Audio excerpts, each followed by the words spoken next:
Hi, and welcome to the U World Order Showcase podcast. Today we have with us Joanna Hunter.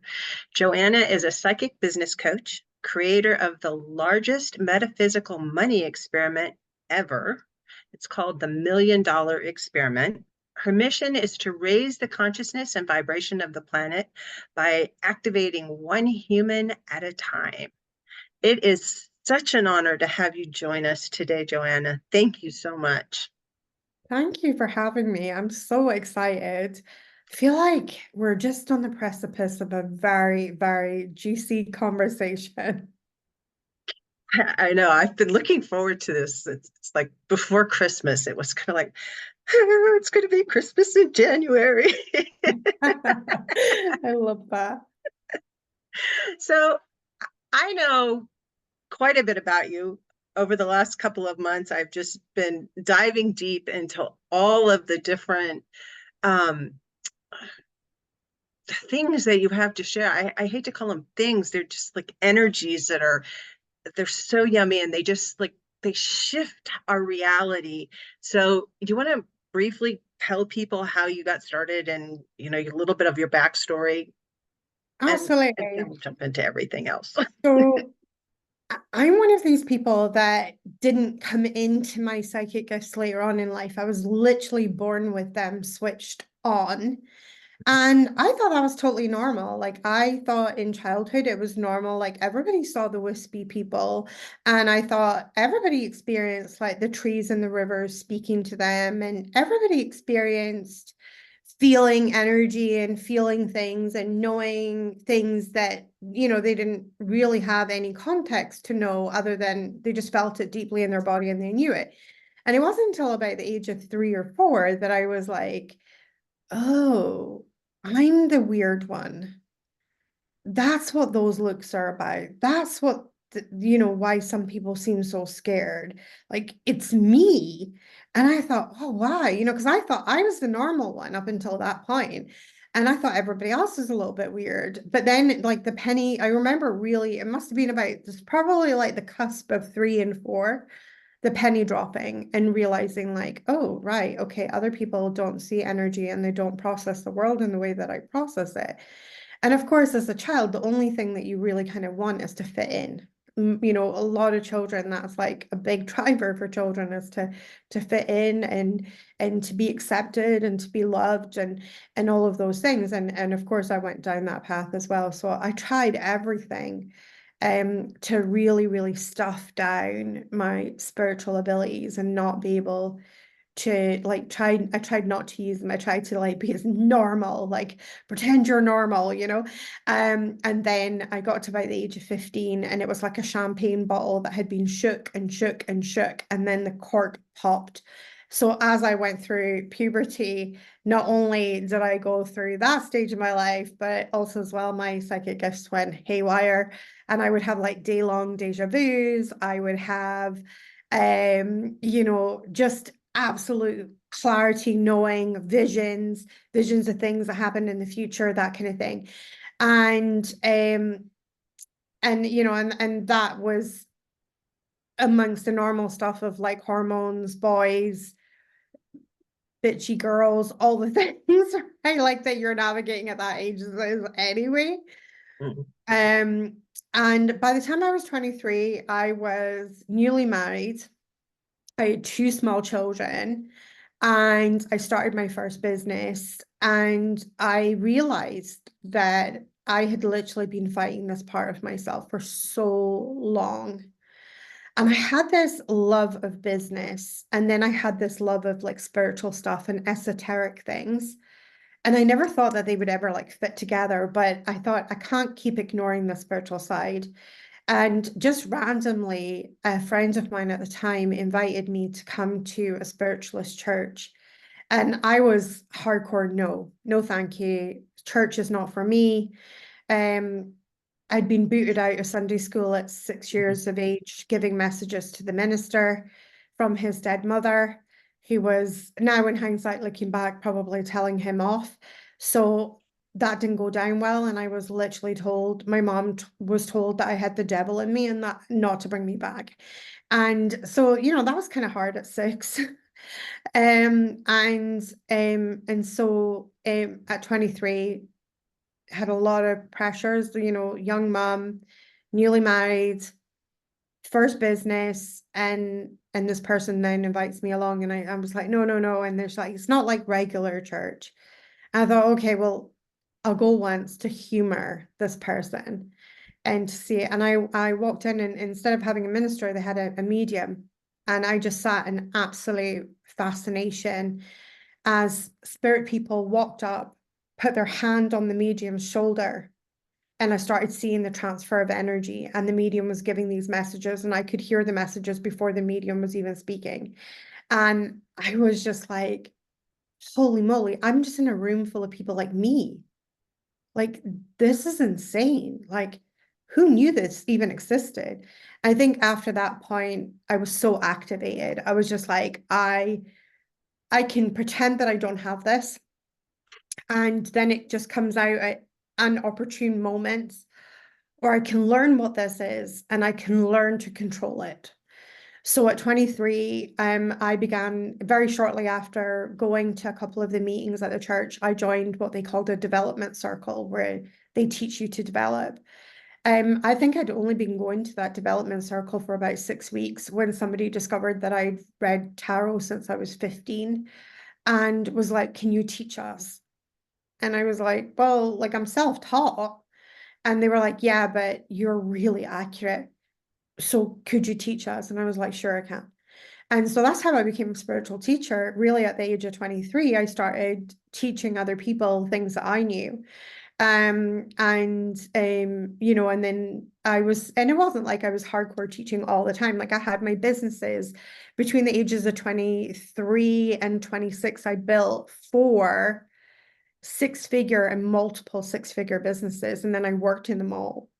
And that ended in disaster, because what happened was that I worked so hard that I ended up having a total burnout, where I ended up with multiple organ failure. So every soft tissue organ in my body began failing. I was told to prepare my family for my passing, that I would not survive this. And in that hospital bed, I made a really, really true decision.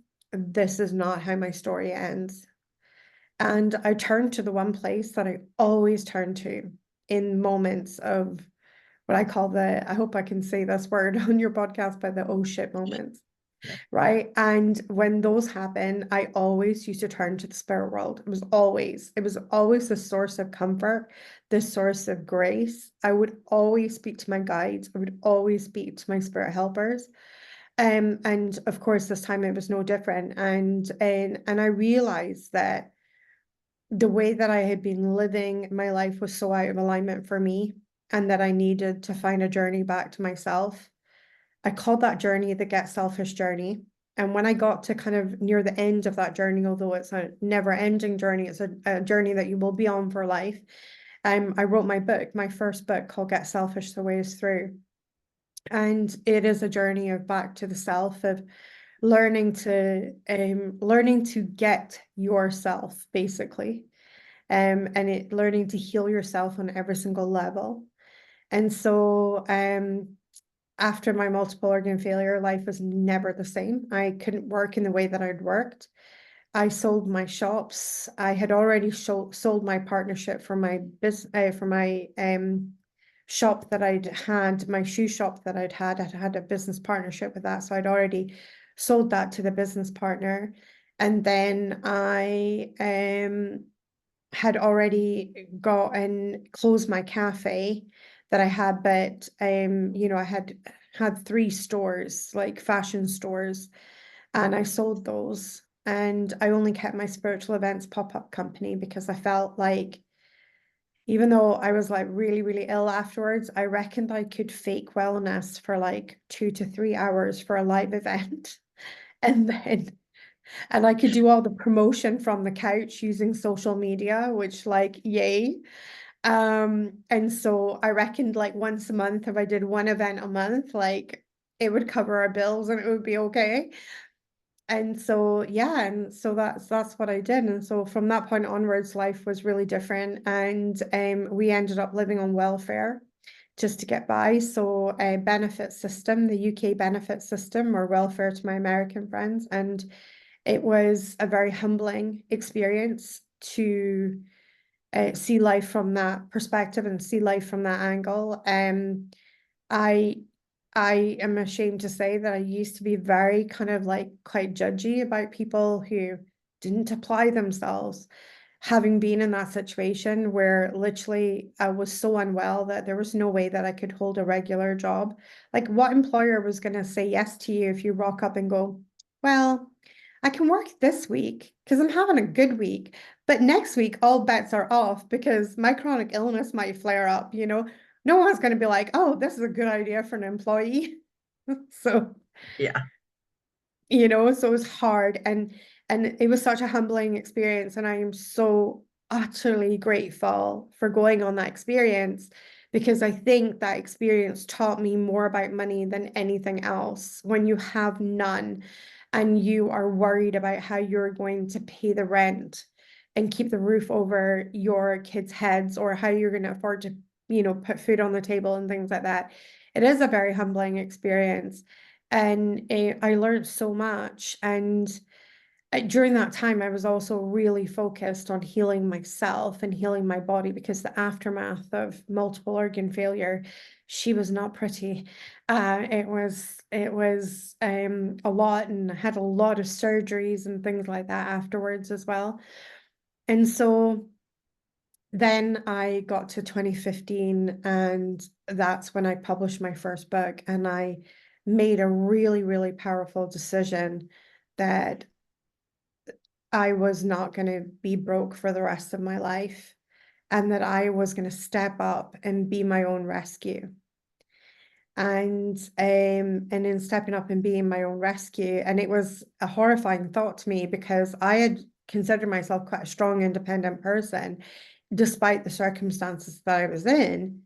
But realizing that I was looking for rescue in all of these sneaky little places, like hoping to win the lottery or land that one big client or do this one thing that was going to fix all the stuff, right? And that was quite eye-opening when I caught myself fully red-handed doing these things. And yet I was telling myself, like, you're a strong woman, like you're a strong independent woman. And actually it turned out, no, I wasn't really. I was just hoping for the knight in shining armor to make it all okay, you know? And so I made that decision. I was going to be my own rescue, and I put everything through the lens. Within 2 years, so 2017, I retired my husband from his day job. I brought my daughter, my eldest daughter, home from her day job, and she began working for us as well. And in 2021, which was the first year of the $1 million experiment, I crossed $1 million in sales for one calendar year. And so I went from living on welfare to creating $1 million year in 6 years. That's a phenomenal story. I Mhm. have I have a whole bunch of questions for you now. Amazing. Fire away. So this is just personal curiosity, but how psychic are your kids? Are they like you? Is this like a genetic thing, or is this a learned thing? So my eldest daughter, Ellen, I call her my baby witch. Although she's like 26. So she has really, really embraced and began to explore her psychic side. She is a phenomenal tarot reader, like really beautiful insights, like really good. And she's actually she's less than half a year away from graduating as a psychologist. So Okay. she is a psychic with a going to be a psychic with a degree in psychology. So it's amazing. My son, when he was younger, when he was just a little boy, he was extremely intuitive when he was younger. You know, I remember once sitting, and he said he was sitting, he was only about 3, and my son loved technology from a very early age. So he was sitting kind of playing PlayStation, and he put down his controller, and he just sat sort of bolt upright, and he looked, and he said, John's coming. And we were like, what are you saying? John's coming. And I said, and I turned to my husband and I said, what's he talking about? John who? And Paul, my husband said, well, the only John we know is John from Norway. And it was a friend of ours that lives in Norway. And Mhm. so Paul then said to Daniel, John from Norway. And Daniel went, mm-hmm, like this, and he's playing the controller. So about 40 minutes later, there's a knock on our front door.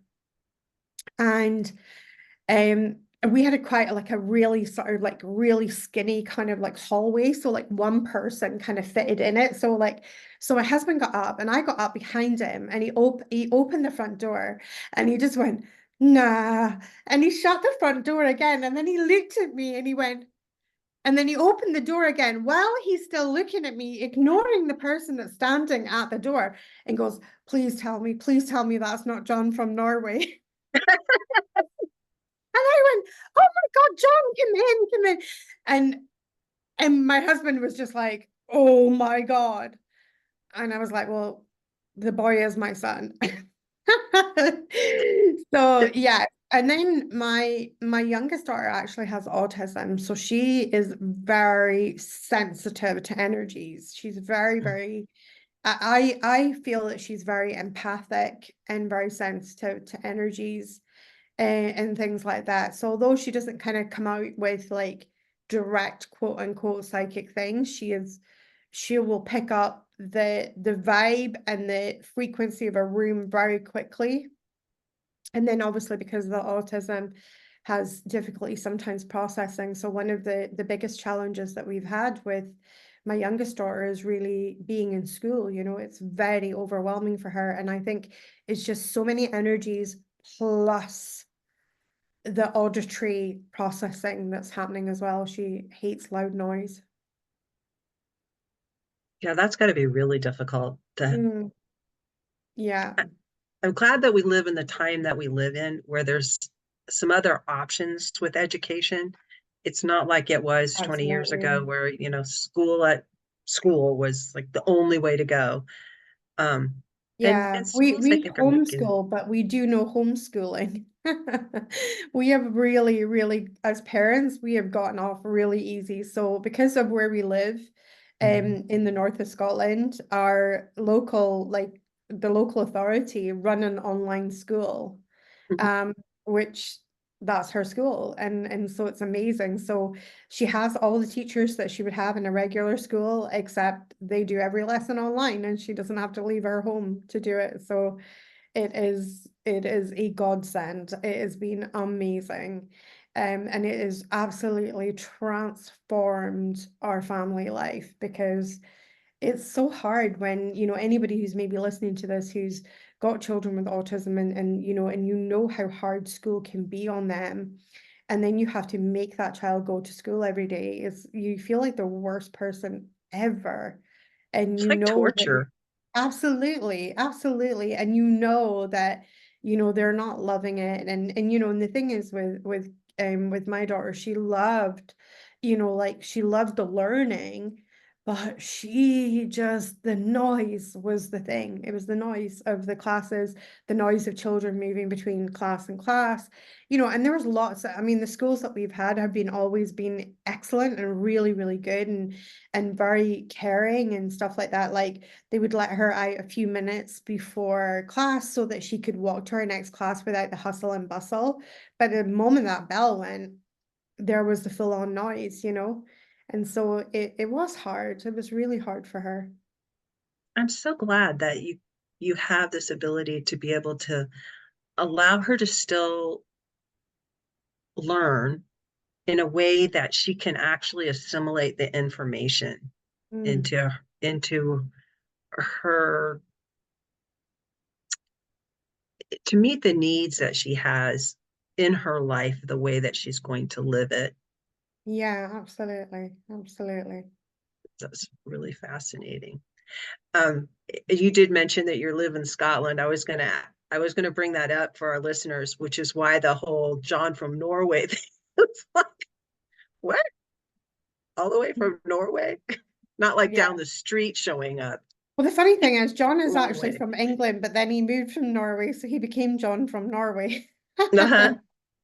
So was he still in England? No, he was living in Norway at the time when he came, so it was really unusual that he would be standing on our doorstep. It really was a like what the hell moment, you know? Yeah. So what inspired you to start the $1 million experiment? Well, a couple of things really. So I had set that in 2019, I set the intention of doing $1 million in one calendar year. So it was near the end of 2019. So I set the intention with the universe. And when I normally sit down with the universe, I normally like sit down and have a conversation either through meditation or literally just me directly speaking to the universe and saying, hey, this is what I intend. This is my intention. This is what I would like. Any help that you can offer, greatly appreciated. That kind of conversation that I have. So I set this intention. So it was very clean and clear intention that I wanted to do $1 million in one calendar year and impact as many people as possible with the teachings that I have. And so very shortly after that, in 2019, I had call with a client, and that client was having just a super bad day. Like where you're in a grump and everything, nothing is good, everything's terrible, and you're like, what? And so this client was in that situation, and she was in that level of consciousness. And because she was having such a bad day, when I'm in session with people, I often channel. And so I'm often either bringing through my spirit team, Skylar, or really just channeling directly source. So this time was no different. And so Skylar, who is my spirit team, then said to me, well, you know, tell her to go and get $1. So this client was in the US. So I said, well, go get $1. And she came back and she's like really grumpy, she's dragging her feet. She's like, here's my $1, like, what are you gonna? And it was just one of those days, I wasn't taking it personally. It was just one of those days where she just really, life was just really on top of her. And I said to her, I want you to hold that $1. I want you to look at that $1. And I want you to tell me if you took that $1, bought something for $1, sold it for $2, then bought something for $2 and then sold it for $4, then bought something for $4 and sold it for $8. How many times would you need to do that in order to become a millionaire? And so she says, I don't know, like 5,000, or it was something like that. It was like ridiculously high number. I was Mm. like, come on now, girlfriend, come and play the game. So it's like, really, give me a proper guess. And she was like, I don't know, about 400 times. And I said, would it surprise you if it was only 20 times? And so I don't know if you just saw that big I orb. did. And so so it was about 20 times. So I said, okay. And I said, you imagine it's 20 times. And she was like, no way, get out of here. And I said, I promise you the maths will work out. It's 20 times. She was like, how do you know that? And I was like, well, actually, I began writing a book about 8 years ago. And it was called 19 Steps. And, I figured everybody had the $1, so it's really 19 steps. And so I said, and I began writing this book. So I began telling her about what was in this book that I had began writing. Well, she came off the call, and when she came off the call, her energy had completely changed. She was buzzing. She was excited for life again. She was feeling activated. She was like, oh my God, like, this is ridiculous, me feeling so bad about my circumstances and my lack of money and everything like that. No, like she was energized and it really activated her. And so I came off the call and I was like, well, we were about like 3 computers along from when I first began writing that book. So I'm like thinking, is that book still alive on my hard drive somewhere? Because I remember I'd written quite a bit for it, but I didn't know, like I hadn't written loads. So I was like, okay. So I opened my hard drive and lo and behold, I found it. So I had been transferred from like God knows how many different computers since that, because it was quite old. And I actually printed out the whole manuscript and I sat and I read it. And I'd actually written 22,000 words. And I Wow, pretty thought, good. this is really good stuff, like really, really good stuff. And that night when I went to bed, I held the manuscript in my hands and I sent a prayer to the spirit world. And I said, show me what I am to do with this, because this information needs out to more people. And I thought about my client that day and how activated she had been at this idea that she could be a millionaire and she was only 20 steps away from it. And so I was really like, show me how I can do that to more humans, show me how I can fill more humans with this hope and this dream and show me. So the next morning I woke up, and before I put my second foot on the floor, I had a complete download from the $1 million experiment. I was shown that this was going to be an online course and an experiment online. I was shown how the branding would look. I was told it would have an affiliate, 50% affiliate program with it. I was shown that it would have 52 lab notes, that it would have 52 podcasts. The original podcast had interviews with millionaires, and I would interview 52 millionaires. I had no podcast at this point in time. So I was like, oh, right. So I'm going to have to make a podcast. Like, cool. Okay. And so everything. And then the thing that like really like felt like a little bit of a solar plexus punch was like, it's going to be $25 for the whole year. And I was like, what? Like, sorry, sir, are you high? You know, I thought I sell courses at like thousands of dollars. Like, uh, what? And so I thought, oh my God. And I thought to myself, could I hold the energy? Could I hold the energy of this? Could I hold the energy of this? Could I sell it and in 12 months' time still be in integrity with what I've sold? Or would I be in 12 months' time totally like, when does this end? Because that, like, A, nobody wants to show up and teach from that energy. And B, nobody would appreciate somebody feeling that way about, because the energetic exchange has not been good.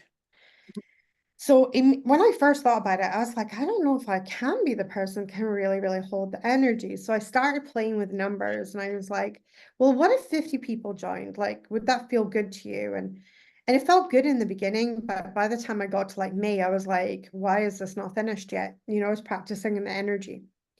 And so I thought, well, okay, well, what if 100 people join?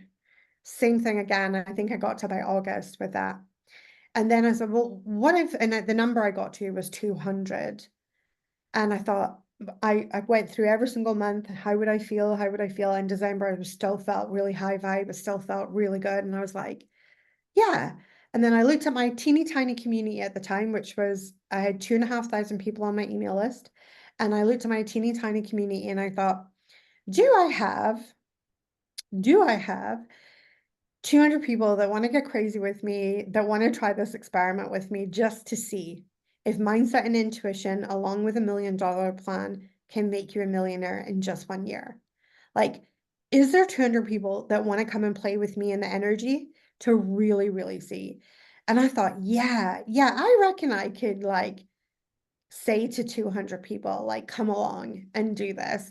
And I reckon I have an audience that would fit that criteria. So I confidently and then I gave Spirit one extra stipulation. This was all at the beginning of at the end of 2019, beginning of 2020, and I set the stipulation. I was like, I used to have an employee that worked for us, and she was amazing, but I was not set up. My business at that time was not set up for having other people, and I had far too much stuff in my own head. So I made it really hard for somebody else to support me. And in the end, because this person is such an honest person, she was like, listen, I'm getting paid for nothing. I like to work for my money, so I'm really sorry, but I can't continue working for you. So I said to myself, I said to Spirit, if I can get that lady back and she would come and work for us again, and she can help me with this project, then I'm all in.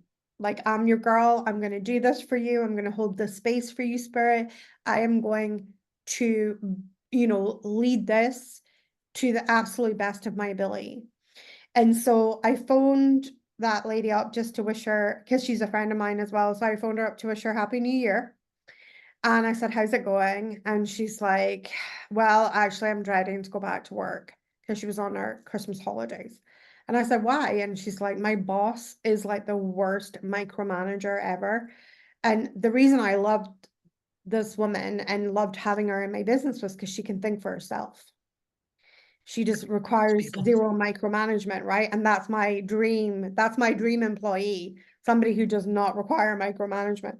And so, so I was like, oh, that's probably not working out great. So actually, by the end of that conversation, we had decided to meet up in Edinburgh. And we met up in Edinburgh and we were discussing her coming back to work for us. And I gave her the manuscript and she read the manuscript. And we had a brilliant weekend in Edinburgh together, because we are friends and we've been friends for a long time. And we had a brilliant weekend and she said, I'm in. And that's when I knew, right, we were going to do it. And there was so much to learn, because all of 2019, I'd spent all of 2019 upgrading my systems, changing how I did things, creating more robust, like, back end systems in my business. So, like upgrading the type of website that I had, I employed a cart software system. Luckily for me, that cart software system had an affiliate capability already baked in. And so I realized I'd been kind of getting ready for this project, but I knew nothing about running an affiliate program. So that was a huge learning curve. So I had to lean in there and lean into the inconvenience and the discomfort of the learning curve. But we figured it out, and I had no idea what it was like to start a podcast. I didn't even know what you needed to do. So I had to hit lots of books. I took a little mini class on podcasts and things. And again, we figured it out and we got it all sorted. So we launched the Into the Light Web podcast.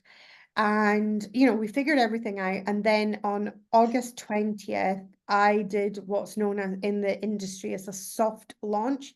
So a soft launch is when you launch to a closed group of people. So I only launched people on my email list to start with. And then our official launch was the 1st of September for the 1st of January start 2021. So I had quite a few people on the call from my list, because I had been bigging this up and saying, like, I am dropping something, like, you do not want to miss this. And the beautiful thing is I have a lot of trust in my community. So if I say that, I don't waste people's time. I don't say, hey, come and buy this, like whatever thing. Like, I don't waste people's time. So I built up a good relationship with my audience. So they turned out in force, described the whole $1 million experiment, purposely withheld the price right until the end. And I said, you're probably all wondering how much this is going to be. And everyone was so excited in the inbox, as it was already. So the Zoom kind of chat, and everybody was so excited. And they were like, tell us, tell us. And I said, $25. And the room just went silent. And then they were like per month, or like, no, $25, that's it, one-off fee, and you can earn it back. And somebody wrote the funniest thing. It was like, bitch, take my money. And after that, I was just like, that just made my day. And I was just so funny. And I thought, yes. And it was really, and we were just off to the races at that point. Nothing could have prepared me for how viral we went. We went crazy bananas viral. So I made a very rather embarrassing video when we hit 600. Remembering I was like, if 200 join, I can hold the energy, no problem. So when 600 people joined, I did a complete Gwyneth Paltrow at the Oscars, full tears, everything, like, can't believe it. And I was really overwhelmed and just like absolutely so honored that 600 people were wanting to come on this journey with me and get a little bit crazy, put their mindset to the test and see what they could learn or expand into. So it was so joyful and joyous and exciting. And everybody that was kind of meeting us was really, really excited about it. And then we and then we kept going with that. And then what happened was that by the time we got to December, we had 2,000, nearly 2,000 participants. And then the cart was closing on the 31st, midnight, New Year, 31st of December. Um, and it was just going bananas. And then we closed the cart.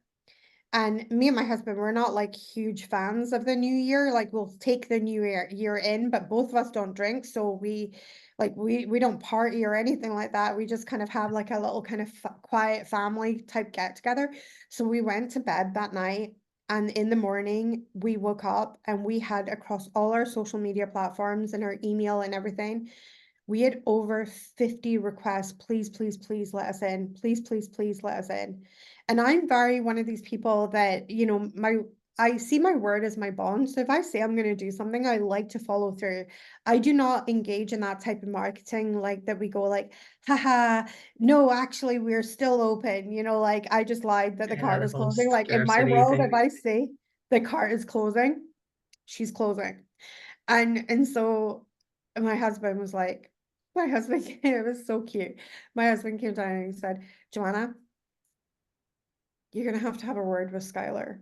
And I was like, why? And he says, we've got all these people who literally want to be part of the experiment. Why are we saying no? And and I said, because I said I would close the cart. And but I was like, some of them are like practically begging here, and they're like saying they only heard about it and now they can't get in. So I sat down and I meditated and I spoke to my spirit team, Skylar, and Skylar said, well, technically week 52 does not start until the 4th, because that was literally the first week because of the way that the new year landed. And we were still technically in week 52 of like the last year for the first 3 days of that year. So I was like, okay, we'll open the card for another 3 days, and 2,300 people joined us in 3 days. And it was crazy. And my team, so this wonderful woman that I had taken on, and then obviously my daughter, who does our social media, and then my stepdaughter as well stepped in and helped, who had a background. She's actually our OBM now, but she was working for another company, but she was free during that time for the Christmas holidays and things like that. And so my team turned around and they just said, Joanna, just focus on what it is that you do. Get out there, speak to people, talk to people, do what you do your live streams, interact with the people. We got you. We got your back. And don't worry about anybody who's joining the program. We'll onboard them and look after them. So between my team, they just worked in shifts, literally to midnight every single night. And then in the morning, they would wake up and hundreds of people were requesting the group. And and for 3 days, they just worked relentlessly to get everybody into the group.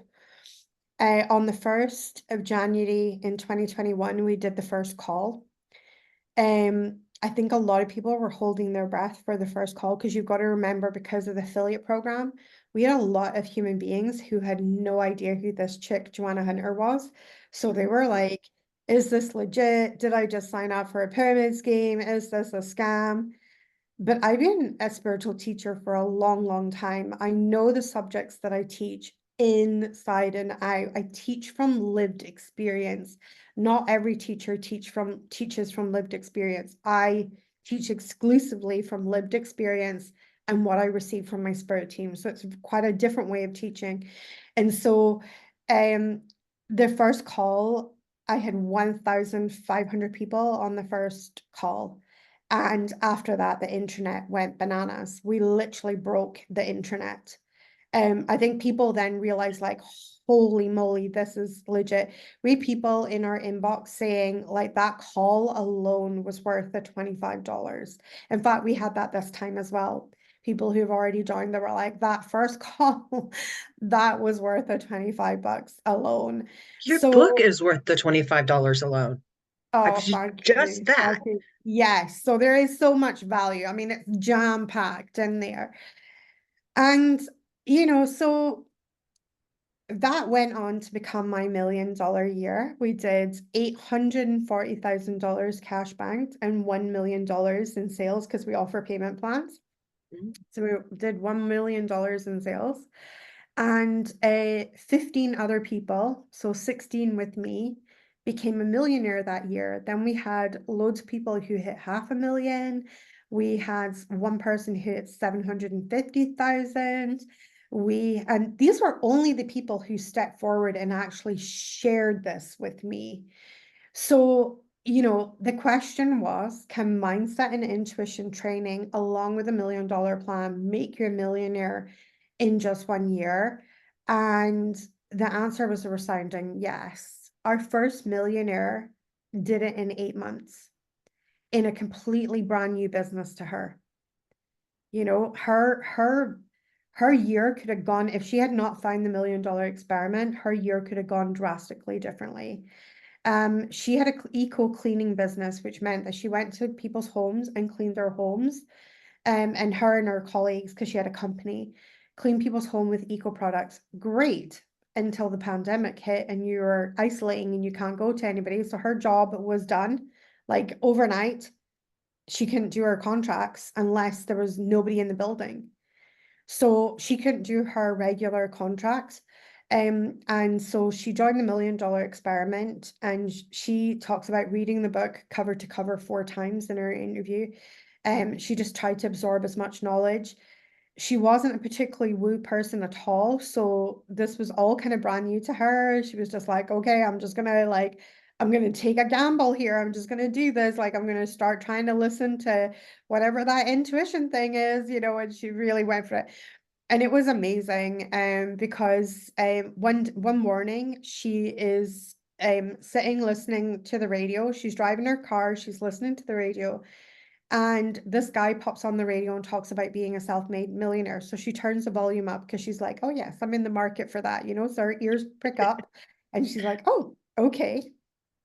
And she listens, and the guy's talking about flipping properties, talking about buying properties at auction and then flipping them for a profit. And he says this one line that just seals the deal for her. And the one line was, really, in essence, what flipping property really is just giving it a really good clean. And she thought, cleaning, I know that. Within weeks of that random radio episode, or not so random, right? Because she was really working the plan. So she had been in the right place at the right time and really listened and not missed that opportunity.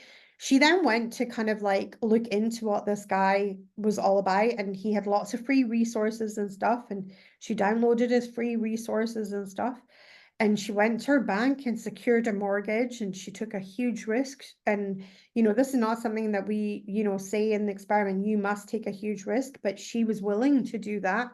And she took her family savings during a pandemic, with no income, because until that pandemic was done, she wasn't able to go out and do the work that she was doing. So she really, but she said to me when we spoke about it, she said to me it was like a knowing insider. She just knew that this was it, like this was it. And so taking all of this action, although it was on one level very scary, on another level it was like, I just knew I had to do this, and so I did. And so she bought her first property at auction for £41,000. She'd set herself a budget of 60, so the maximum she could have gone to for that property was 60. She bought it for 41. She put extra money into the property. Her and her hubby, because they couldn't go out to work, they basically really, really cleaned up that property, made it all spruced it up. I think they put a new kitchen or something in there, and 6 weeks later sold the same property for £120,000. And within 8 months, they had flipped property to the tune of 1 million. And at the end of the $1 million experience, they had actually flipped property to the tune of 1.4 million. Wow. Is she still doing it? Yes, and she actually teaches other people how to do it now, which is amazing. So cool. Like, I it's so love amazing. stories like that. It's Like, just and like, she's even been like on a British television show called Homes Under the Hammer. So it's a mhm. specific show all about homes that sell at auction. And so she and her husband have both been on this television show as well from that. She's mentoring other people in how to flip properties and grow your money and create financial freedom now. So complete brand new career was like birthed out of the experiment. It was amazing. Like, and it was exactly who I For wanted. $25. Exactly. Like it was exactly who I wanted to be one of our millionaires. Like I had had a vision in my head of like, who would I like to be the people? Like, obviously, I wanted as many people as possible to hit the goal, but I thought, wouldn't it be cool if there was the story of somebody that literally was kind of like brand new to the whole thing, like didn't really and just really just followed the plan, like followed the intuition, right? Which is a big part of the $1 million experiment, learning to tap in and follow your intuition. And you know, for me, I think it really, really, for me, it was that solid proof that mindset and intuition can absolutely make you a millionaire in 1 year. And, you know, and she said, you know, the $1 million plan was really revolutionary to her. And although she didn't really like follow the plan per se and start at $1, she looked at how could I start a higher level and go faster, which is kind of cool. But the other thing as well, I think as well with like for her, she said that the plan was game changing in the fact that she actually started that year and really said, you know, really said like I didn't believe that I could ever be a millionaire, and I ended the year as a millionaire. And so I think that's one of the you know, that was one of the things that I had really had been on my wish list, that somebody who could go from that we could shift mindset to that degree where, you know, somebody could actually see the power of their own mind and see how powerful you really are as a person. And it was amazing. But then we had a bunch of results that had nothing to do with $1 million or money. And we called these the outlier results because they lay out with the remit of the experiment. And those were insane. The outlier results like blew me away. So we had several students that the first student that wrote to us told us that they had been on pain relief, very heavy duty pain relief for about 24 years for a very serious injury to their back. And that they started having a funny reaction to their pain relief, that they started to feel dizzy and woozy. So they went to the doctor, and the doctor says, well, if you feel dizzy and woozy, it means that it's too strong. So let's start like toning down how much you're taking. And within a month, she was completely off her pain medication. And this happened in the February of the experiment. And so she wrote to me and she said, the only thing I'm doing different is like I'm in your experiment. And I thought, thank you so much for the credit, you know, but like, and like, I didn't say to her, but like, if I was going to pop that bubble, I was like, if you believe that this is my experiment and you're feeling better and you're not having to take pain meds, like, I am not going to burst that bubble, you know? But I was like, I don't know if I can see how this can do this, you know? But she was adamant it was our experiment. She was like, it's your experiment. Like, there's some magic happening here. And I was like, okay, well, I'm going to receive that in. And if you feel like that's what it is, I'm not going to argue with you. And but in the back of my mind, I was a little bit like, that sounds really fantastical. I'm not really sure if that's, you know, something I can really take credit for. And then three more people came forward. And again, one of them was actually a nurse. She had been a nurse for many, many years. And she had injured her back at work like 12 years ago. And lifting a patient, and it really hurt her back. And to the point where after a while, she actually had to give up nursing because her back just made it impossible for her to do the work that she had been trained for. And so, but she was like adamant it was experiment. She was like absolutely adamant. Like, she's like, I feel so different. I feel so different in my mind. I feel so different in my intuition. Like, I starting to transform, and my body is healing as a result of the transformation that is happening to my mind. And I was like, okay. And I thought, well, I'm not going to argue with a nurse because, like, I don't think she's going to be like this. And then I had that proof of that other lady. So I was like, okay. And then another lady came through. In July, we'd had quite a handful of people who had literally said that their bodies were healing through the work that they were doing in the experiment. And then in July, I think the most amazing, incredible thing happened. It was a woman who I knew from my local area who used to come to, like, in my local area, used to do like live events and stuff. And she used to come to those live events, and she'd been to a few of my live workshops in the past. So she had joined the experiment, and to be honest, I didn't really know that she was kind of in there because, like, there was 4,300 people, and I didn't know absolutely everybody by name. And I only sort of knew the ones that were commenting regularly in the group. So it was a bit of a surprise when I got her message. So she starts off her message with that she's sitting in the car park of our local hospital. And of course, I knew this woman.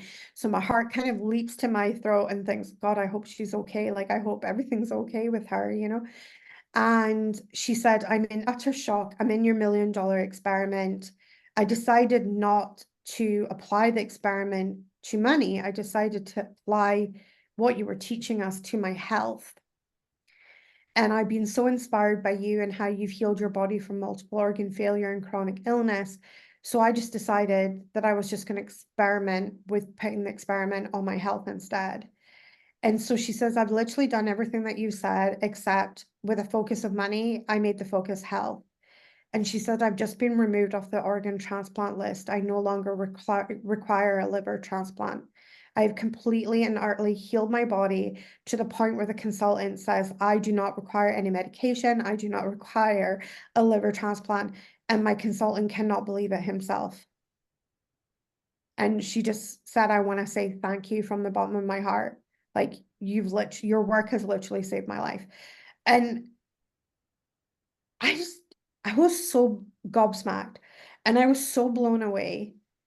And I thought, wow, like, holy moly. And I think that was a moment that I was able to really receive in what everybody else had been saying to me, you know, like, this is healing us, this is helping me, this is changing me, this is changing me at a cellular level, this is changing me at a fundamental level. Because she kind of reminded me, well, you did that, Joanna. You healed your body from multiple organ failure.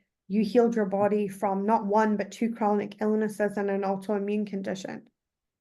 You know, so, like, why is it so fantastical that these people are doing it? You know, like, that, you know, that source heals, and you're helping people to reconnect with source. And so, like, and then I was kind of like having that kind of third person conversation that you have with yourself sometimes. I don't know if anybody else does that, but I do. And I was just like having those, like, and I was like, yeah, like, the stuff, like, really, really works. And then shortly after that, our first millionaire emerged from the container. That that's so inspiring. I'd known about a couple of these stories, but the health stories are, you can't help but heal. Your body can't help but heal when you start getting connected to source. It, 100%. you You had a know, comment. it's a side effect. It's a side effect because source energy is always giving, right? But the problem is, as human beings, is we aren't always receiving. You had a comment in your, I forget where I saw it, but it really had a huge impact on me when I read it. And it was that you're either tuned into source or you're not. I think of like the light switch plug. You're either plugged Yes. in or you're not. The light's not coming on if you're not plugged in. And we have the ability to plug the switch in if we want or pull it out. Yes. But just Yes. being aware of that. It's an on-off system. And I think so many people teach spirituality or teach these concepts in lots of gray areas. And in my experience, humble as it is, there is no gray areas. It's either on or it's off. You can't be kind of in alignment. And the confusion is that you can be working on getting into alignment, but you're either in alignment or out of alignment. It's one or the other, right? Mhm. You can't be kind of in alignment, because while you're kind of in alignment, sorry to break it to people, you're out of alignment, right? Because alignment happens, it's a deal that happens where the switch literally flips, and now you're in alignment, and now you're not. And what people do is they take those gray areas of like, I'm trying to manifest this, right? Like, so I'm manifesting this. Well, you've either manifested it or you're in the process of manifesting it, which means you don't have it. So you have not manifested it. You can't halfway manifest a thing, you know?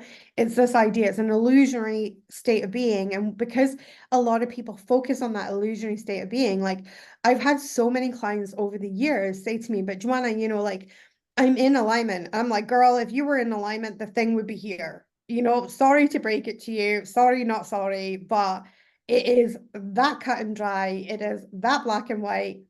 And you know, but what happens is, because imagine if you tell yourself that you're in alignment and the thing that you are trying to align to is not showing up for you. Like, how frustrating is that? Because you're telling the story, I'm in alignment.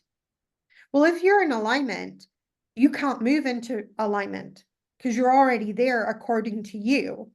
But the thing that would show up when you are in alignment is not showing up. So no wonder people sometimes when they're manifesting are so frustrated. And they're like, feel like they're banging their head against the wall. And I'm like, because it's an on-off system. What if we just take a chill pill, take a deep breath and calm down and realize right now, because this thing is not in my life, no shame, no finger pointing. It just means you're not fully in alignment. You can be working on getting into that alignment, but right now, as it stands, you're not fully in alignment, because the moment that you're in alignment, delivery happens. So profound. So do you believe in a reality where everything exists all the time?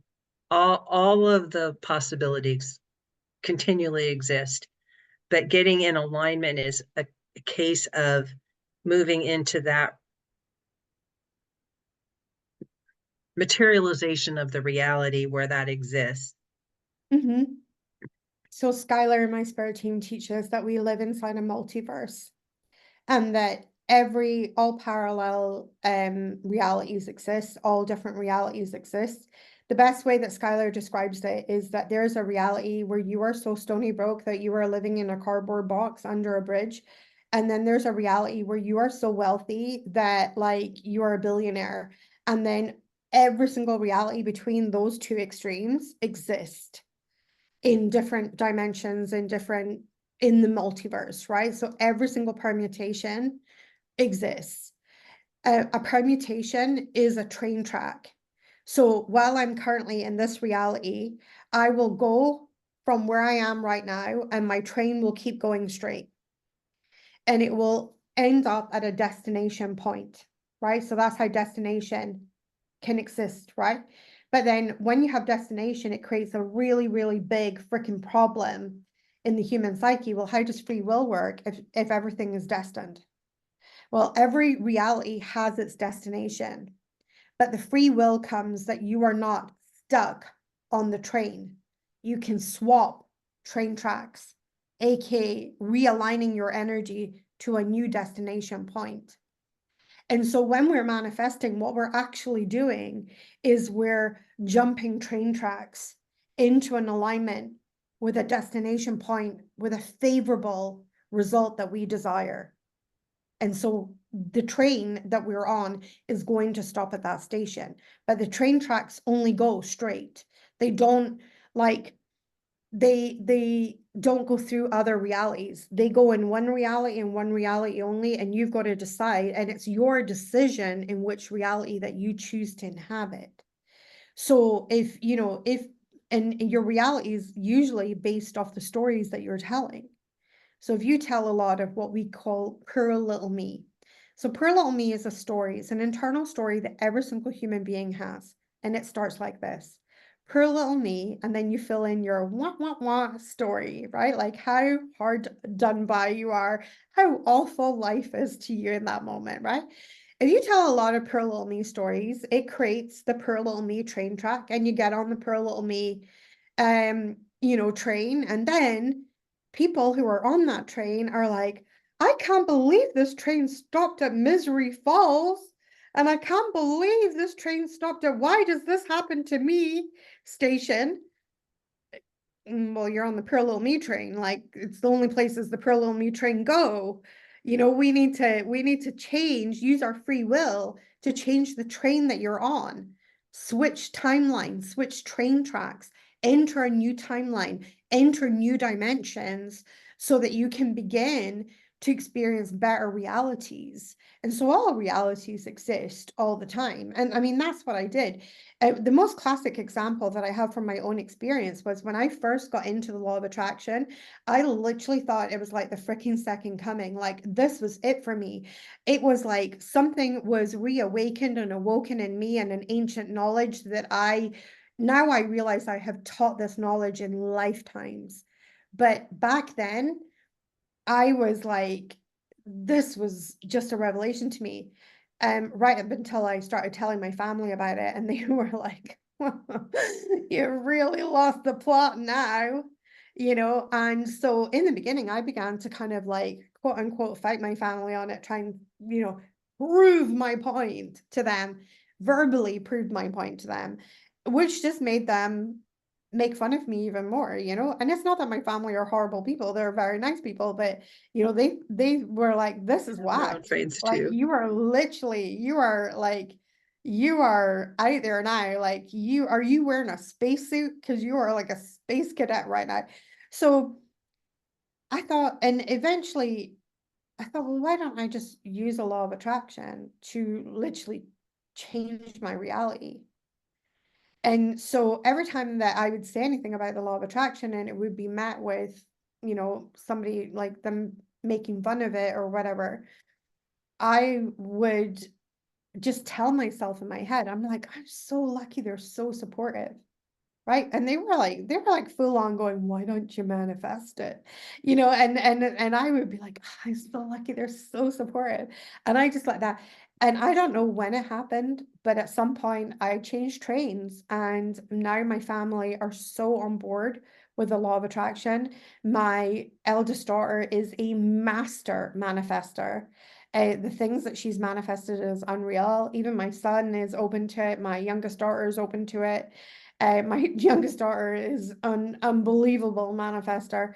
And even my husband, he cannot deny the evidence, and he's really like, this stuff really, really works. And of course, everybody is living in my largest manifest station, which is a giant ass mansion that I manifested. So it's very hard to deny now. But I really, really switched train tracks from having a reality where I didn't feel like I was receiving the support and I brought to myself a reality where I am really supported in the work that I do. Would you say it starts with the stories you tell yourself and the visions that you have about the reality that you may or may not be living in? Absolutely. It is the stories that you tell yourself, like 100%. It's just your stories create your reality. Like, you are a sacred creator.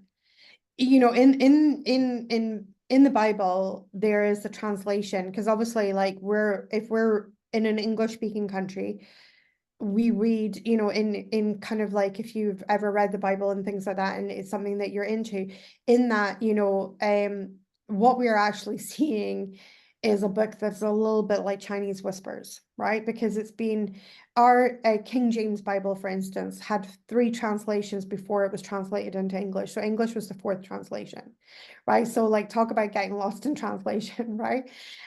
So when we go back to the original languages, and the Bible wasn't all written in one language as well. That's another misconception. A lot of people think that the Bible was all written in one language, but it was actually written in lots of different languages, 2 of which were Latin and Greek.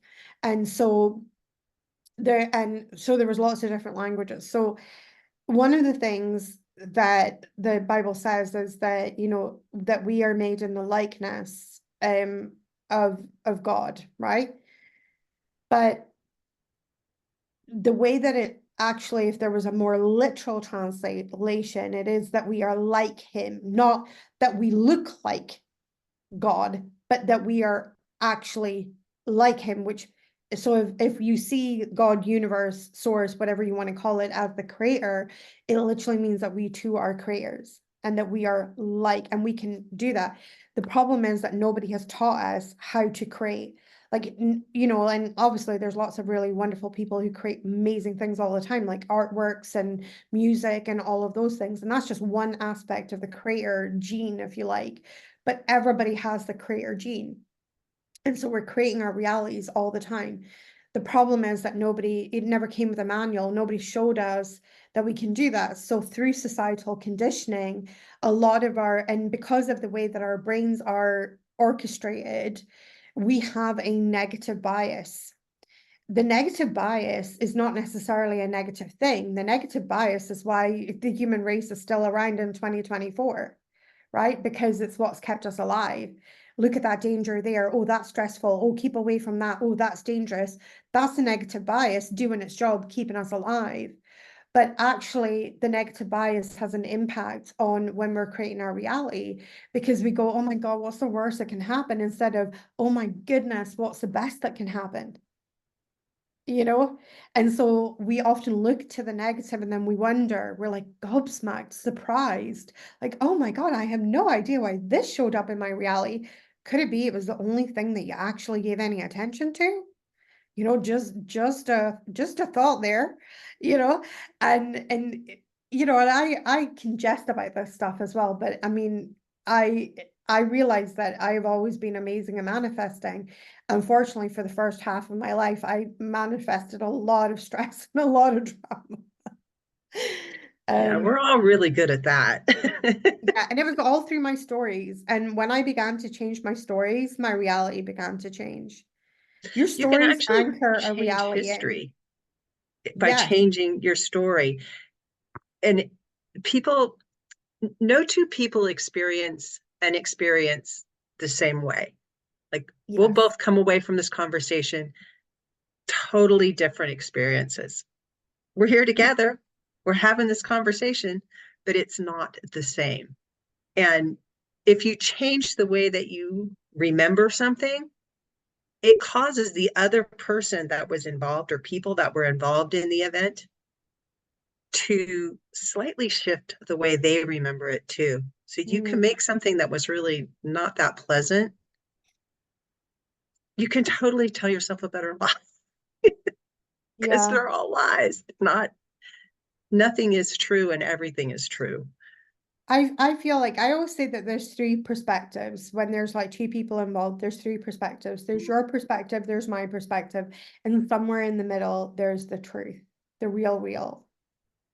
But, everything that I experience in my life is through the lens of me, and everything that someone else experiences in their life is through the lens of them. The lens can really taint things. It's like, everybody's heard the saying about rose-tinted spectacles, that everything looks rosy and wonderful. I think a lot of people, unfortunately, on this planet have crap tinted spectacles, and everything looks just that little bit hard, that little bit difficult, and that little bit crappy. And that is tainting their experience every single day. And yet it's just as simple as taking the glasses off to change the story. Yeah, it really is that simple. Joanna, you have just been a wealth of information. I I so appreciate all the things that you've shared with us today. Is there one thing that you want to leave the audience with that you hope they take away from this conversation? Well, I think this particular conversation, what I would love for anybody who's listening to this to take away is that you can change your reality. It does not matter how persistent your current reality is. You know, if you're really slogging it out, it is really hard, it is really difficult. If you take one thing away from the conversation that we have had today, take away that it is within your realm of capability and it is within your realm of possibility that you can change your reality at any given moment. We'll leave it with that.